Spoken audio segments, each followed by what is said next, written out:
Assalamu alaikum wa rahmatullahi wa barakatuh. Welcome all to our panel that we're going to discuss in it a very important topic to all of us in cybersecurity community, empowering and inspiring our women in cyber. Why is it very important to discuss such topic? Why is this amazing ladies, women that has been leaders in groups around the world is keen to tackle and share their perspectives with all of us, inspiring us, giving us hope, and also some cheat sheets to all of us in order for us to empower more ladies, attract, and build capabilities to make our society more safe and secure. Having the statistics showing us from 11% increasing to 24% of women in cybersecurity as a workforce is very promising. And all of our groups of women in cybersecurity around the world are very much keen to increase these percentages. With us today, we have an elite of women leaders of cybersecurity groups around the world who will be sharing their perspectives in this highly important topic. I would love to introduce them to your good self, and we'll start with all our ladies here. So please, will you introduce yourself? Linda? Hello, everyone. I'm Linda Dolce-Amore. I'm the Director of Leadership Development for the Executive Women's Forum. So happy to be with you today. Thank you so much. Embreen? Hi, everyone.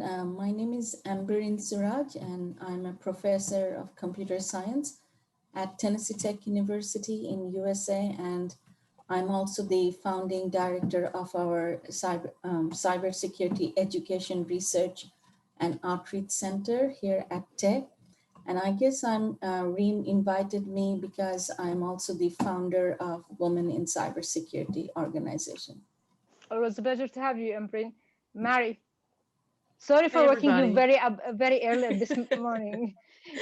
That's okay. It's worth it. Thank you. Good morning, everybody from Las Vegas. Mary Galloway here. By day, I am a customer success architect for Palo Alto. Start that Monday. But I was invited here to as the representative for Women's Society of Cyberjitsu, a nonprofit. I'm the CEO and a founding board member. Excellent to have you, Mary. Thank you so much. Magda. Hello, good morning, good afternoon. I'm very, very happy to be here. So Magda Shelley, I'm based in Singapore. I needed to check my bio because I wasn't sure anymore what I'm doing currently. No, this was just a joke. So I'm leading cyber consultancy for Marsh Asia, and I am as well co-founded a cybersecurity company called Responsible Cyber, which is valued at the moment at 7 million Singapore dollars. And as well, I am the founder of Women of Security Singapore chapter, which actually I initiated as a small group in Singapore in 2015, and now it became really a group of more than 400 female cybersecurity professionals. So here I am, and I'm very happy to be here with you all today. Thank you so much, Mary. These numbers are music to my ears. Let them grow, let them gather, and let us all support them together. Ladies, collecting you from all around the world, waking some of you very early, and we're so sorry for that. But as Mary said, it's worth it. What are your views? Why is it so important we're all of us gathering from different parts of the world discussing why is it very important to empower our ladies in cybersecurity? I'm very much keen to hear your perspective, and let's hear it from Linda. Thanks, Reem. So first, there's numerous studies that show the lack of talent in the cyber workforce across really the entire globe. We really need to engage women and have a diverse workforce to meet the needs of the public-private sector, as well as all the government agencies. Diversity is strength. And so having different perspectives, backgrounds, mindsets, challenges, privileges, worldviews, political affiliations, all around the same table to solve complex problems, I think is just really a guaranteed formula for success. And also, if you're thinking about a career in cyber, please know not all cyber jobs require deep technical knowledge. The second thing I think why this is so important is because study after study shows that when women are fully empowered and engaged, all of society benefits. So empowering women ensures we successfully take on the enormous challenges, not just confronting cybersecurity, but frankly, our entire world.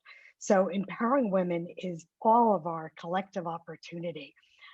And I really think, regardless of what title we have or where we live or what our conditions are, we all have some opportunity to move the needle forward.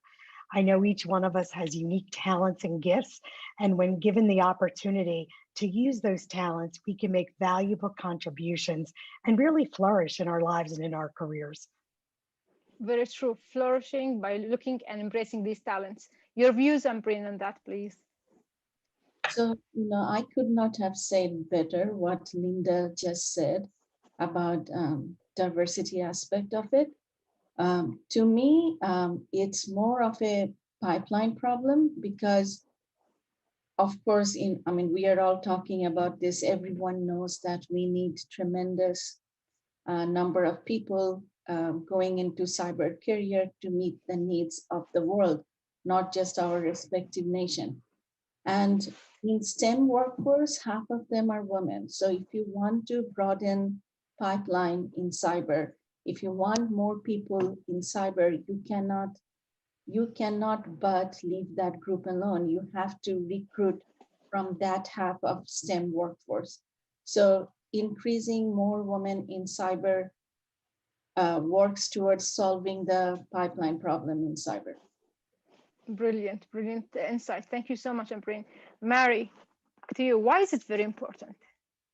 So for me, I like to challenge the status quo, right? It's been the same thing over and over again, trying to get different results, and it's not working. So it's important that we bring in more women, more diversity, those different thought processes, those different ways of handling issues. And so that's why I think all of us here do what we do, because we want to see the women that are capable of doing this, do this, be successful, and help change the security of organizations and help build and grow these companies. And it's fun, like to see when you're talking to women and you're educating them and training them and mentoring them. It's just really fun to see that light bulb go off, or to see that they get it, or that something that we're doing is changing their life. And that's why it's important. Thank you so much. And as you said, having the diversity of perspectives will always add sugar to the and the last secret Exactly. recipe into making the perfect combination. And Magda, your thoughts where you have the other side of the world. Why do you think it's important to empower the ladies there in Singapore and Far East Asia? I do think, Reem, that everything that was mentioned by the amazing ladies that we have here is absolutely extremely critical. Now, from my perspective, what I can add as well, which I believe is extremely important, is 2 points. The first one, I would look at the future professionals, the future girls who are trying to get and choose what they want to do in their lives. I want them to look and say, oh, I saw Mary, she's amazing. I want to be like her. Or I have seen Linda, wow, amazing leader. I'm aspiring to be like her. And I have seen Ambreen, and I am really looking forward to do the same. This is what I would like diversity to bring, diversity of as well dreams and aspiration for the young girls. That's the first point. The second point, which I think is very important by doing this kind of talks and general, discussions about diversity points, is to empower women to move on into the corporate ladder. We are talking about diversity in general, but there is a point and statistics showing that women stay in middle management or lower roles rather than taking leadership positions. And I do believe that we need to push them further because they are able to do that. But instead of saying, oh, I will go for it, they will say, oh, maybe I just need to learn more. Maybe I need to improve more. So instead of that, we just, need to give a little bit more positive push and just say it. You can do it. And just get the right support, mentorship, and try it. If you don't try it, you will never do it. So I think diversity is important as well to get practical results at the end and really make a change. And like Mary said, we have been doing things all the time, again and again, but that things do not change. There is a reason for that. Maybe because we lacked a little bit more practical actions and really saying exactly what needs to be done for the change to happen. I believe Magda and all you ladies have really nailed it when you have highlighted the importance of that. And actually, numbers never lie. When we have 43% of the challenges being seen and witnessed by the ladies, 43% says that these challenges in cybersecurity, in addition to the technical challenges in that, they lack the awareness of the career path. They don't know which career path to tackle. And also 23% lack of role models, as Magda has mentioned, and they are not aware of the role models that have been through success stories. Having role models will always share these motivation factors in order for them to lead. Other aspects of discrimination in career. So a percentage saying that we have almost, we have almost a high percentage of women expressing that they are witnessing, and we had heard stories of discrimination. With challenges comes opportunities. With challenges, there's always ways to overcome them. I would love to hear these, let's say, insights on how to overcome these challenges, because every challenge, there's a hidden opportunity and a success story that can come out of that if being dealt properly. Maris, your thoughts, please. So it's going to be a difficult path, right? Nothing's ever easy, and something that's worth it's not going to be easy. I know I've been in the industry for probably like 11 or 12 years now, and I'm typically the only woman on a team. I'm typically the only minority woman on the team. And so it's difficult to navigate that. I don't have the role models, but I don't let that stop me from being successful, right? I find the folks that are in the office that I can talk to, that I can lean on, that I can find, solace in, that's going to help me be successful. And then if I can't do that at work, I do it outside of work. These ladies are awesome, so I may start coming to them and say, hey, I need some I need some advice on something. But the biggest thing is having a network of people that you can come to, you can talk to, you can bounce ideas off, so you don't feel so alone, and so that you don't feel like you can't be successful in this. Because I almost didn't stay in the industry when I first started. I almost left because it was just like, you know what, I don't want to deal with this. And so once I found my space and my tribe and my crew, I was like, okay, I can do this. I got to stay, because there's going to be folks coming behind me that are going to need that motivation to stay as well. Amazing. My tribe and my crew, once I have found them, I was able to stay. This is a very amazing personal story where you told, being a cyber ninja, would never imagine that you would leave us. So thank God for this tribe and this network that has been supporting you. And Magda, what's your thought on these challenges, how to overcome them? Well, first of all, I think, Reem, what's really important to understand is that challenges will always be there. And Mary mentioned, you don't have something that comes in to you very easily. That would be a little bit strange. Usually, the good things take time and take a lot of effort. But now, when it comes to cybersecurity and being a female professional in the field, well, you will unfortunately still have certain comments, remarks, eventually even find yourself in toxic environment.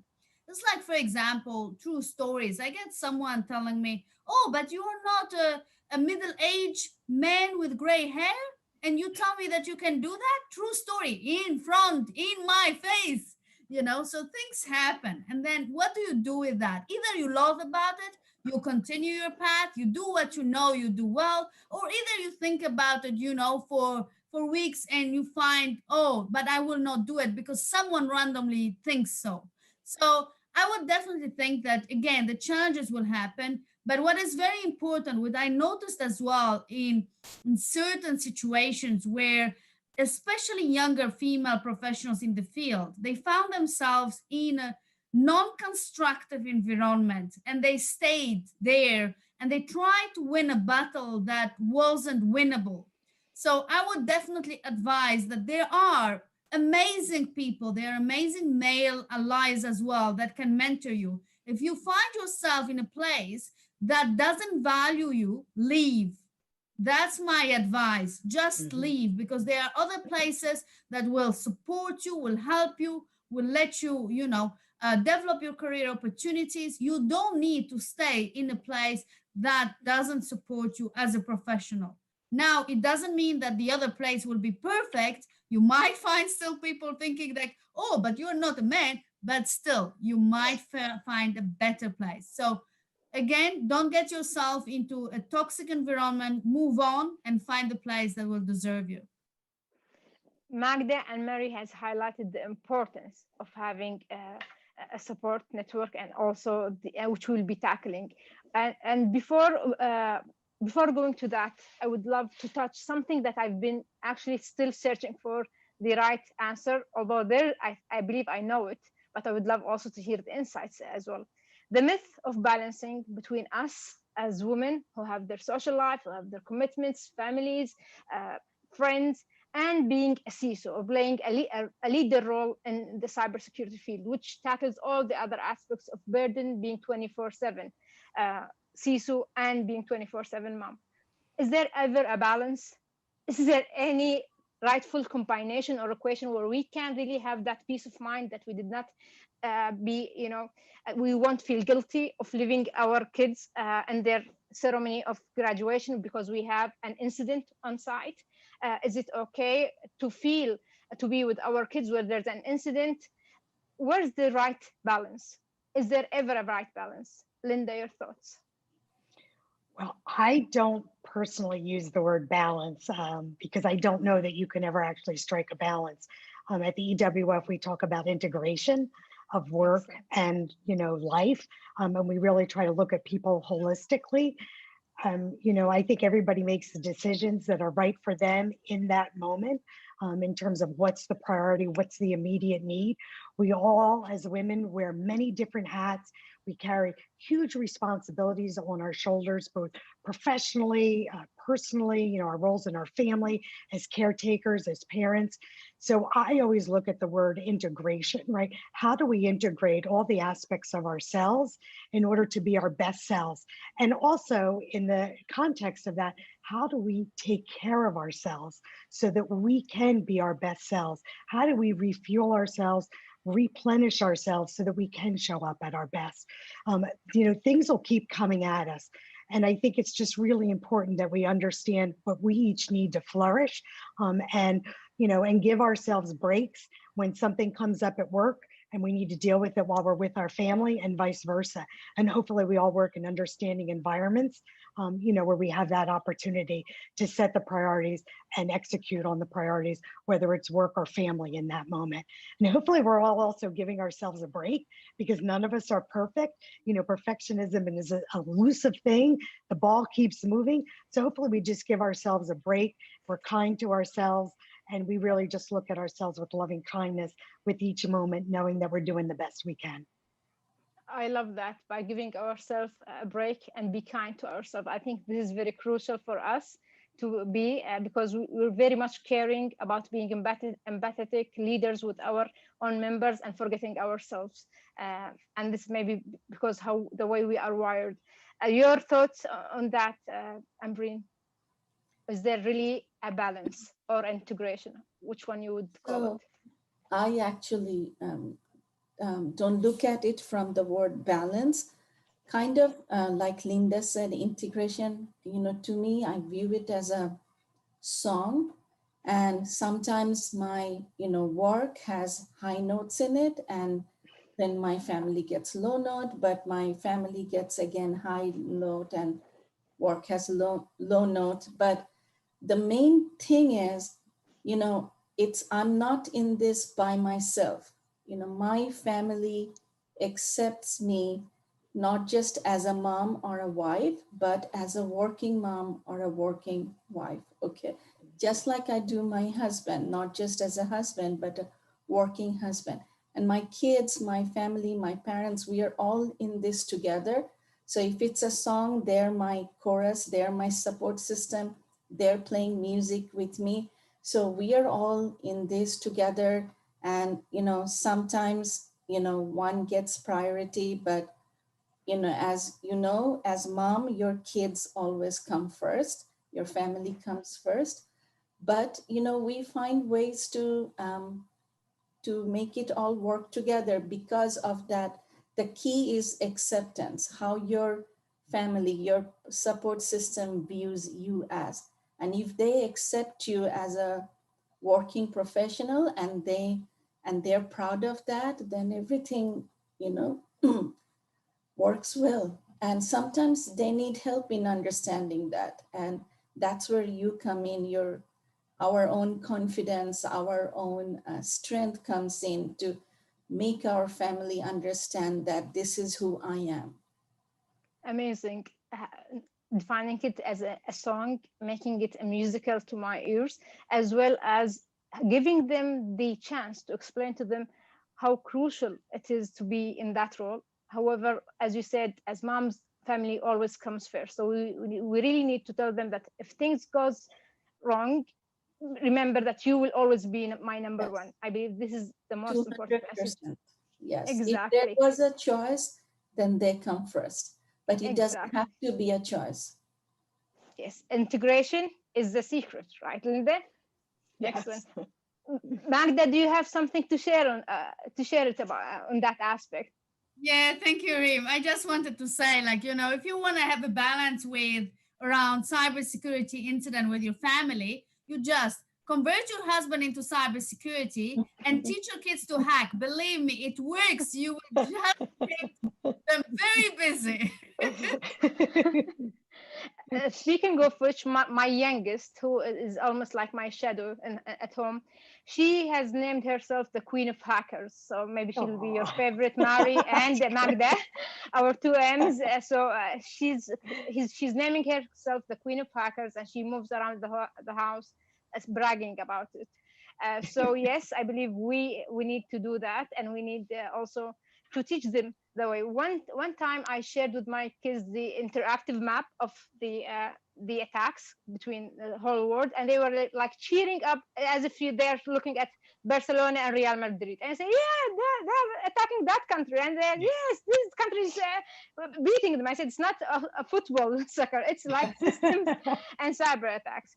But maybe giving them some sense of that, and knowing that cyber attacks impacts, this will also make them understand the seriousness and criticality of that role. Any insight from your side, Maria, and any personal story on that balance? So I don't have kids, but I do have a husband. And at one point, I didn't have a balance. I was just constantly working. And then I said to myself, you know what? If I die tomorrow, somebody else will replace me and finish doing the job. And that's when I realized, I was like, you know what? I got to take that time off. So I started to not work on weekends. Like, I don't do any work with regular work, nonprofit, side business, nothing on the weekends. And that's how I'm able to keep myself sane and keep that balance. But I love the fact that you guys mentioned the integration versus balance. That's an interesting concept, and it makes it sound less bad. I feel like when you say you have to balance stuff, it's like something's going to choose. You have to choose, and you don't always have to choose, right? You just have to know how to bring this stuff together and work together with all the moving parts. So yeah, and I drink a lot of wine. That helps.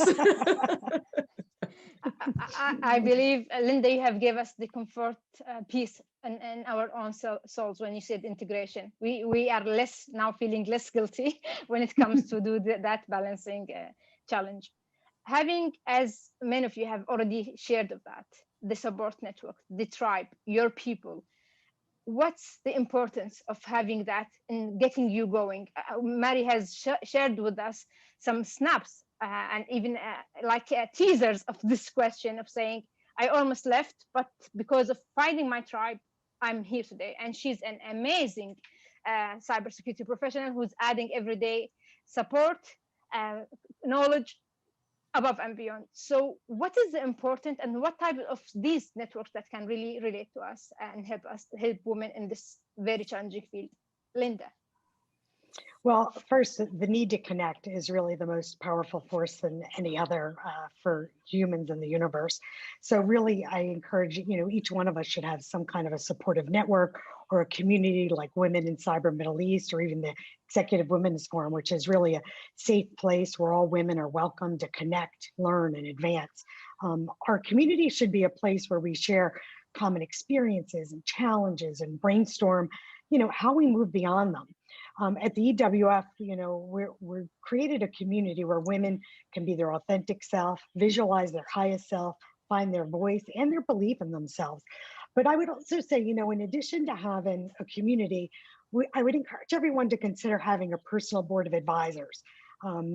Just like a company has a board of advisors. So this is kind of a diverse mix of trusted advisors you engage throughout your career, in order to support you, to vet ideas, and help you realize your career and your life aspirations. Many of us have mentors, advisors, advocates, coaches, but I really encourage everyone to seek out diverse people who can give you perspective, encouragement, confidence, to stand up and stand out. And I think you'll also find there's an incredible amount of people in the tech space who really want to support underrepresented women and minority success. So I encourage everyone to start thinking about maybe 5 people who you respect, who have positive intent toward you, that you can invite to be an advisor for you, when you're making decisions or weighing options, somebody who can really be in your corner, give you a diverse perspective, to step out of the little box that we all live in and think beyond that so you can really reach your highest self. But support is essential. Community is essential. We can't be alone, feeling like we're alone. We need people to stand beside us in order to take steps forward together. Amazing. The cheerleader, the sponsor, and also the supporter. I believe these are very important roles that we needed them in our lives, and having diverse people to provide this support and this type of connecting, this is very important. I have been mentored by even males mentors who has been giving me great insights into becoming who I am from career-wise. Ambreen, what are your thoughts on having the support network and the aspects of these as well? As everyone is saying, that's the most important piece, is the community and support network.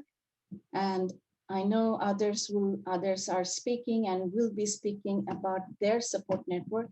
And 8 years back, when I was, that was actually 15, 16 years back, when I was a grad student, there wasn't any support network for me. I was the only female student for my advisor. I was the only female student in cyber in our lab. So I always, longed that support network that wasn't there that many years ago. And then when I became professor, I saw the same thing again. I'm the only woman in class, are very few, 2, 3 other female students.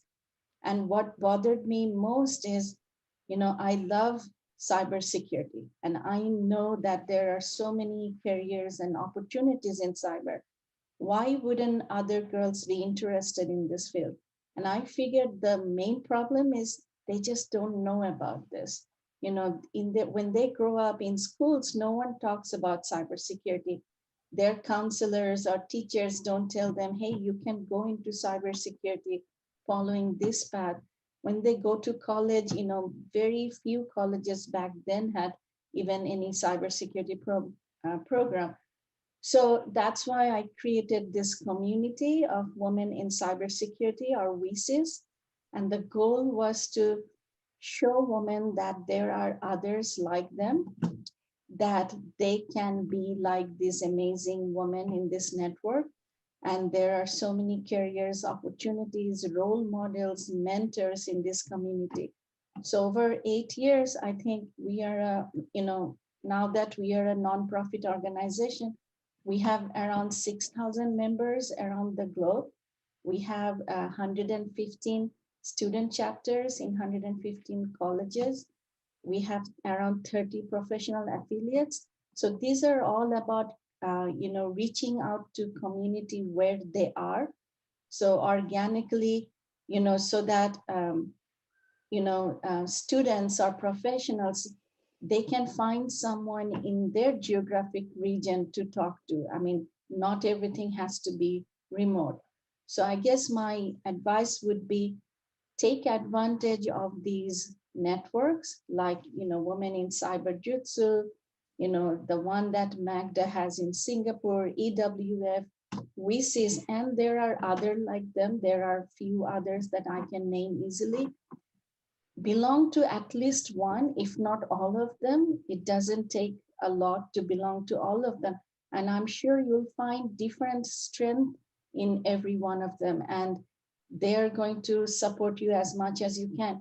And if you don't find a network that you want to belong to, create your own. Do your own thing. No one is going to stop you. So be an advocate for yourself, belong to a tribe. You're not alone. There are so many people out there who are there to be with you, support you. Amazing, Ambreen. I believe us being present here from different women groups, showing our ladies and our audience here that uniting our efforts to really build that network, as you have said, can go global. It's now borderless. We can reach out to everyone. We are there, all of us, all our groups are there, having one main objective: empowering, inspiring, telling them they can make it, they don't have to leave. We are here as living examples, wives, mothers, and even rising stars. All of us is making it through this challenge. So it's true, we are not perfect, but we're still there, and we're making success stories, and so they can. Having this really wonderful and insightful conversation, I would really love to hear it from Mary. What is the golden cheat sheets or takeaways that you would love to give it to our to everyone in our cybersecurity field, and how to be empowered? The golden rule: never give up. Right? It's going to be hard. You're going to have these challenges, like we mentioned. There's going to be days where you just want to throw in the towel. You can't, right? Because there's somebody coming behind you that's looking to you to help show them this is okay for you to be here.